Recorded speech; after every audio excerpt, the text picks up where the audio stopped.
Bon, on a jugé nécessaire de se retrouver ici pour échanger entre nous, pour pallier toute velléité de perturbation de la commune de Ziguinchor.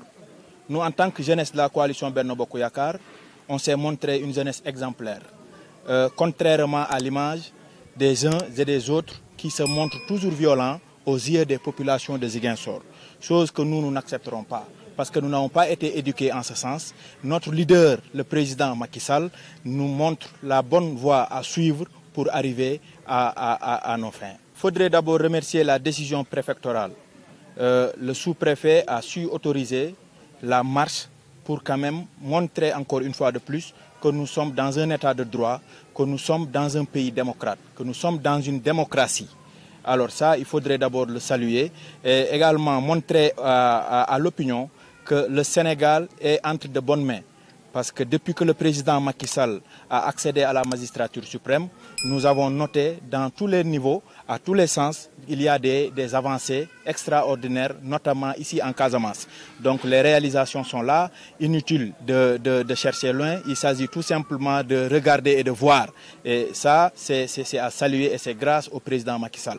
Donc maintenant, quand on veut nous faire croire que pour des intérêts personnels, donc le pays est en otage et ça, nous ne laisserons pas passer. Et nous avons nos arguments, nous avons des données explicatives donc, qui pourraient faire comprendre aux uns et aux autres que le Sénégal est entre de bonnes mains et le Sénégal est en train d'avancer, est en train d'émerger. Aujourd'hui, on fait le constat dans tous les niveaux sur le plan sanitaire. Vous avez vu combien d'hôpitaux ont été réalisés en un temps record sous la magistrature du président Macky Sall. Vous analysez aujourd'hui à l'université, combien d'universités le Sénégal a eu à avoir donc sous la magistrature du président Macky Sall.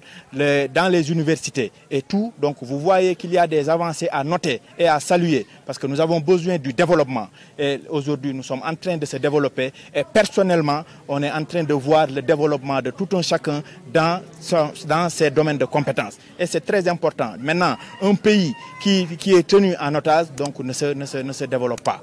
Et en quelque sorte, nous saluons cette belle initiative et la vision claire et nette de son Excellence Macky Sall pour développer le pays, pour sortir le Sénégal au bout du tunnel.